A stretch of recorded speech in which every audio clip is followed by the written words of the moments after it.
भारत माता की, भारत माता की, शीतला माता की, शीतला माता की।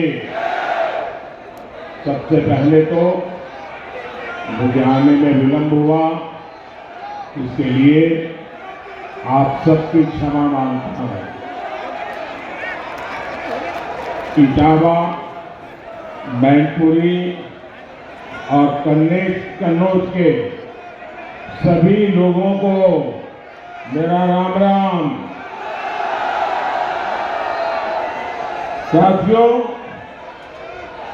मैं जब इस इलाके में आया हूं तो मुझे 2019 चुनाव के पहले की बात याद आ रही है। पार्लियामेंट का सत्र चल रहा था और पार्लियामेंट के अंदर वो पिछले लोकसभा का आखिरी सत्र था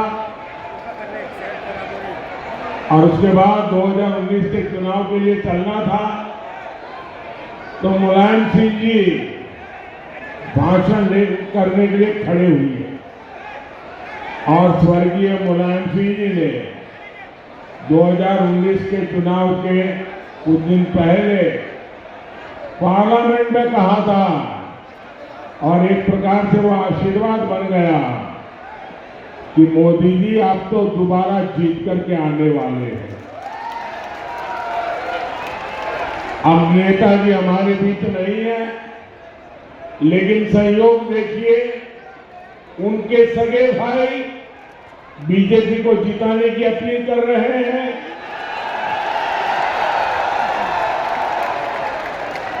उनके दिल की बात जुबान पर आ ही गई।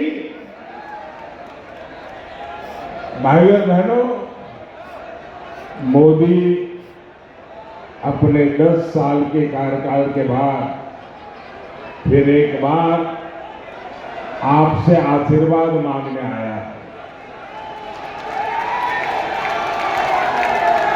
आप सबने मेरी मेहनत देखी है, ईमानदारी से आप लोगों की सेवा करना ये मेरा धर्म रहा है। अब मोदी भारत के लिए आने वाले 5 साल ही नहीं 25 साल का रास्ता बना रहा है। भारत 1000 साल के लिए सशक्त हो, मोदी उसकी नींव तैयार कर रहा है। और मोदी ये सब क्यों कर रहा है? क्योंकि मोदी रहे या न रहे, देश हमेशा रहेगा।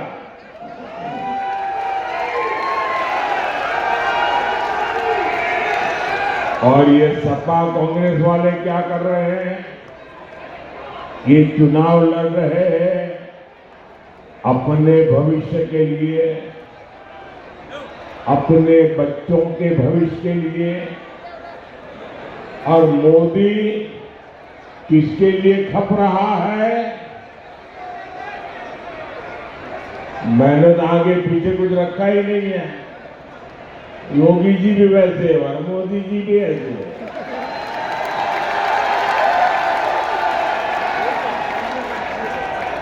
ये मोदी योगी खप क्यों रहा है? हमारे तो बच्चे हैं नहीं, हम खप रहे हैं आपके बच्चों के लिए। हम खप रहे हैं आपके बच्चों का भविष्य बनाने के लिए। ये विकसित भारत का संकल्प क्या है? ये विकसित ये सिर्फ 4 शब्द वाला मामला नहीं है। इसमें 4 शब्द और जुड़े हैं,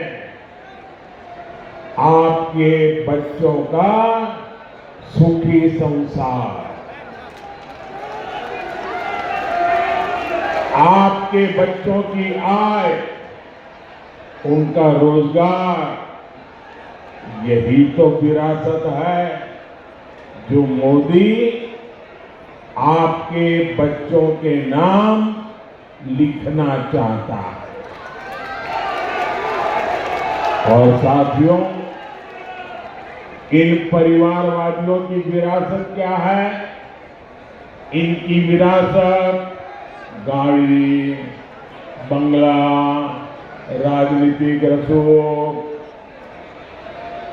कोई मैनपुरी, कन्नौज और इटावा को अपनी जागीर मानता है, कोई अमेठी रायबरेली को अपनी जागीर मानता है, लेकिन मोदी की विरासत गरीब का पक्का घर है। मोदी की विरासत देश की करोड़ों माताओं बहनों को मिला शौचालय है। मोदी की विरासत दलित पिछड़ों को मिला बिजली, गैस, नल, ये जो सुविधा है ना, वो मोदी की विरासत है। मोदी की विरासत गरीबों को मिला मुफ्त अनाज है। मोदी की विरासत गरीबों को मिला मुफ्त इलाज है। मोदी की विरासत आपके बच्चों के उज्जवल भविष्य के लिए बनाई गई राष्ट्रीय शिक्षा नीति है। मोदी की विरासत तो सबकी है, सबके लिए है। कौन जानता है कि 2047 में, 2047 में आपका ही बेटा बेटी प्रधानमंत्री बने, मुख्यमंत्री बने।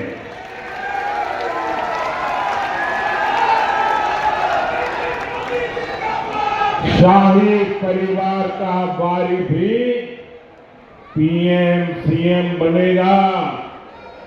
ये कुप्रथा इस चाय वाले ने तोड़ दी है।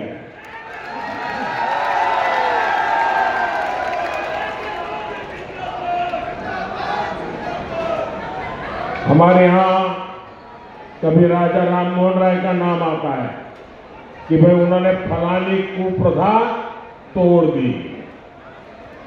वैसे कभी आएगा कि देश में एक प्रधानमंत्री होते थे, चाय वाले थे, और उसने एक ऐसी कुप्रथा को तोड़ दिया कि गरीब का बेटा भी मुख्यमंत्री बन सकता है, गरीब का बेटा भी प्रधानमंत्री बन सकता है। भाइयों बहनों, सपा कांग्रेस की बातें झूठी, वादे भी झूठे हैं, सपा कांग्रेस के नारे झूठे और नियत में भी खोट। ये लोग लगातार झूठ बोलेंगे, चाहे इसमें देश का, समाज का कितना ही नुकसान क्यों न हो। इन लोगों ने देश को कोरोना के संकट काल में भी नहीं छोड़ा था। मोदी तक एक एक जीवन बचाने में जुटा था। देश के वैज्ञानिकों ने टीका बनाया, लेकिन सपा कांग्रेस के लोग उसको भी बदनाम करते थे। खुद चोरी छिपे टीके लगवाते थे और टीवी पर, सोशल मीडिया पर जनता को भड़काते थे ताकि हाहाकार फैले और पाप मोदी के माथे पर लगे। साथियों, अब ये हमारा लोकतंत्र हमारे संविधान को लेकर झूठ फैलाने में एड़ी चोटी का जोर लगा रहे हैं। क्यों? क्योंकि मोदी ने इनके वोट बैंक को उनकी तुष्टीकरण की पोल खोल दी है। साथियों, आपको पता होना चाहिए 75 साल पहले जब देश का संविधान बना, उस समय देश के विद्वान लोग संविधान बना रहे थे, तो हमारे संविधान निर्माताओं ने कहा था कि धर्म के आधार पर आरक्षण नहीं होगा। बाबा साहब आंबेडकर ने कहा था, अरे खुद नेहरू जी ने भी कहा था कि धर्म के आधार पर आरक्षण नहीं होगा। लेकिन अब सपा, कांग्रेस, ये सारी कंपनी एससी, एसटी, ओबीसी का आरक्षण छीनकर उसे धर्म के आधार पर बांटना चाहते हैं। कर्नाटका में रातों रात इन्होंने मुस्लिम जातियों को ओबीसी घोषित कर दिया। रातों रात फतवा निकाला, थप्पा मार दिया कि कर्नाटक में जितने मुसलमान हैं सबके सब ओबीसी। तो परिस्थिति क्या हुई? वहां जो ओबीसी को 27% आरक्षण मिला हुआ था, इसका सबसे बड़ा हिस्सा इन्होंने डाका मार लिया, चोरी कर ली। बाकियों के पास कुछ बचा ही नहीं। यूपी में अगर ऐसा हुआ तो ये मेरे यादव भाई बहन, मेरे मौर्य भाई बहन, मेरे लोध भाई बहन, मेरे पाल भाई बहन, मेरे जाटव भाई बहन, मेरे शाक्य भाई बहन, मेरे कुशवाहा भाई बहन, इन सबके हक का क्या होगा? ये बहुत बड़े खतरे की घंटी है। साथियों, सपा वाले जिस समाज का ठेकेदार होने का दावा करते हैं, ये भ्रम भी टूट जाएगा। या तो ये अपने परिवार का भला करते हैं या फिर अपने वोट बैंक का। आप लोग याद रखिए, आज भी सपा को पूरे प्रदेश में उम्मीदवार बनाने के लिए अपने परिवार के बाहर कोई यादव नहीं मिला, जबकि ये भाजपा है जिसमें कोई भी कार्यकर्ता बड़े से बड़े पद पर पहुंच सकता है। और इसलिए आज मध्य प्रदेश के मुख्यमंत्री हमारे मोहन यादव जी मुख्यमंत्री जी के नाते मध्य प्रदेश को दौड़ा रहे हैं। ये है भाजपा की नीति, ये है भाजपा की रीति, ये है भाजपा का जीता जागता उदाहरण। भाइयों और बहनों, सपा कांग्रेस की खोटी नीयत का हिसाब बहुत लंबा है। आप याद कीजिए, 5 साल पहले कांग्रेस का शाही परिवार चुनाव के समय मंदिर मंदिर घूम रहा था। कोई कहता था इस कोने में मंदिर है, अरे बोलो चलो भाई। कांग्रेस के शहजादे ने तो कोर्ट के ऊपर जनेऊ तक पहन लिया था। लेकिन इस बार मंदिर के दर्शन बंद, कोर्ट के बाहर कंगा जनेऊ उतर गया। इतना ही नहीं, 500 साल बाद एक ऐतिहासिक पल आया। पूरा देश भव्य राम मंदिर बनने से खुश हुआ, लेकिन इन्होंने प्राण प्रतिष्ठा का निमंत्रण भी ठुकरा दिया। साथियों, इनको तो इतनी नफरत है। अभी मैं द्वारिका जी गया था गुजरात में, और आपको मालूम है पुरातत्वविद कहते हैं कि भगवान श्री कृष्ण की जो द्वारिका है वो समुद्र के नीचे डूबी हुई है। तो पुरातत्वविदों ने खोज के निकाला है। तो मेरा मन करता था कि जो द्वारिका प्रभु कृष्ण ने बनाई है, मुझे वहां जाकर के माथा टेकना चाहिए। और इसलिए मैं समुद्र में नीचे गया, पूजा की, और भगवान कृष्ण को पसंद मोरपिंच वहां भेंट चढ़ा करके आया। अब एक कांग्रेस के सांसद को बड़ी परेशानी है कि कृष्ण को पूजा करने के लिए नीचे गए क्यों। अब मैं ये यहां के सपा वालों को पूछना चाहता हूं, अरे आप तो अपने आप को यदुवंशी कह रहे हो, श्री कृष्ण के वारिस कह रहे हो, और देश का प्रधानमंत्री श्री कृष्ण की पूजा करे, और तुम्हारे अपने साथी उसकी आलोचना करें। अरे तुम काहे को यदुवंशी हो रहे?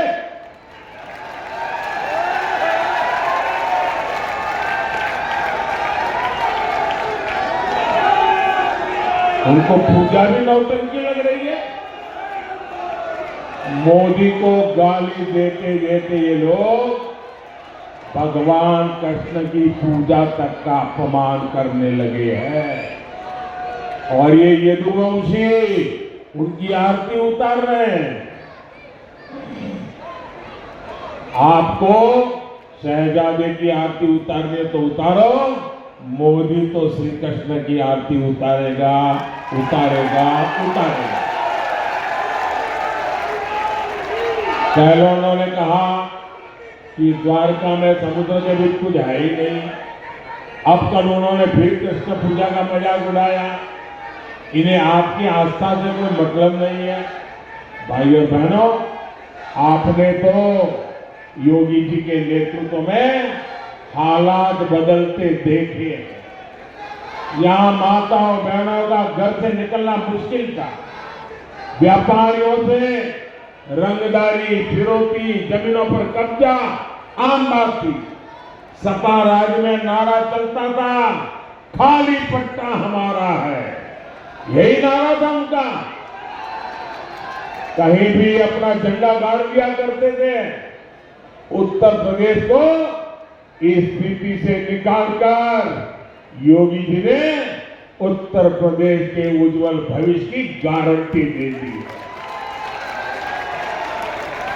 ये जो क्षेत्र कट्टा फैक्ट्री, कट्टा बनाने का काम, अब आप देखिए कमाल, यहां डिफेंस कॉरिडोर बन रहा है। आज यहां के वस्त्र उद्योग और कन्नौज के इत्रकी को नई पहचान मिल गई है। और मैं तो विदेश के मेहमान मिलते हैं ना, तो कन्नौज के इत्र की सुगंध उनको अवश्य मौका देता हो, क्योंकि उन्होंने नेचुरल चीजें देखी नहीं है जी। G20 की बैठक में भी मैंने दुनिया के जितने बड़े बड़े लोग आए थे ना, ये कन्नौज का इत्र मैंने उनको उपहार में दिया था। भाई, देश का गौरव ऐसे बढ़ता है। साथियों, किसानों का, पशुपालकों का हित हमारी प्राथमिकता है। इटावा के किसानों के पीएम किसान सम्मान निधि के करीब 700 करोड़ रुपए दिए गए। ये गोपालक भाई बहनों का इलाका है, यहाँ पशुओं की पूजा होती है। हमारी सरकार ने इस इलाके में हजारों पशुओं का मुफ्त टीकाकरण कराया है। यहाँ हमारे छोटे किसान बाजरा भी खूब उगाते हैं। आपके बाजरे को श्री अन्न के रूप में दुनिया के बाजारों तक पहुंचाऊंगा, ये मोदी की गारंटी है। हम आलू टमाटर किसानों के लिए कोल्ड स्टोरेज भी बनाने वाले हैं, फूड प्रोसेसिंग फैक्ट्रियां लगाने वाले हैं। इसके लिए भी हम किसान उत्पादक संघों एफपीओ को बढ़ावा दे रहे हैं। साथियों, यहाँ इतनी बड़ी संख्या में बहनें आई हैं, आपके लिए तो मोदी की खास गारंटी है। मुझे गांव की बहनों को ड्रोन पायलट बनाना है ताकि वो खेती में ड्रोन क्रांति की लीडर बने। बहनों को बिजली की बिल की बहुत चिंता होती है। अब मोदी बिजली का बिल भी जीरो करने वाला है, जीरो। पीएम सूर्यघर मुफ्त बिजली योजना से आपके छत पर सोलर लगाने के लिए मोदी पैसा देगा। आपको मुफ्त बिजली भी मिलेगी और अतिरिक्त बिजली आप सरकार को बेच करके कमाई भी करोगे। साथियों, हमारी सरकार युवाओं के लिए लगातार काम कर रही है। मुद्रा योजना ने यहाँ के हजारों युवाओं को उनके मन का काम करने के आर्थिक मदद की है। अब भाजपा ने तय किया है कि मुद्रा योजना के तहत बिना गारंटी 20 लाख रुपए तक की मदद मिला करेगी। इससे युवाओं को स्वरोजगार के नए मौके मिलेंगे। यहाँ जो इंफ्रास्ट्रक्चर के काम हो रहे हैं, यहाँ जो कनेक्टिविटी के काम हो रहे हैं, इससे युवाओं के लिए अवसर बढ़ेंगे। साथियों, आप सिर्फ सांसद नहीं चुनेंगे, आप हिंदुस्तान की सरकार चुनेंगे। जब आप मैनपुरी से हमारे वरिष्ठ नेता भाई जयवीर सिंह जी को, इटावे से मेरे साथी भाई रामचंद्र कठेरिया जी को और कन्नौज से भाई सुब्रत पाठक जी को चुनेंगे तो मोदी सशक्त होगा। आप जब कमल के निशान पर बटन दबाएंगे ना, तो ये वोट सीधा सीधा मोदी के खाते में जाएगा। मेरी प्रार्थना 7 मई और 13 मई को भारी मतदान की है। आप घर घर जाइएगा, ज्यादा से ज्यादा मतदान के लिए प्रेरित करिएगा और भारी पुराने सारे रिकॉर्ड टूटने चाहिए। मेरा एक काम और करोगे, मेरा एक काम करोगे, जरा हाथ पर बता के करोगे। यहां से आज जब भी घर घर जाएं, लोगों को मिले और सबको कहना मोदी जी तब आए थे और मोदी जी ने आपको जय श्री राम कहा है। मेरा जय श्री राम पहुंचा देंगे। बोलिए भारत माता की, भारत माता की, भारत माता की।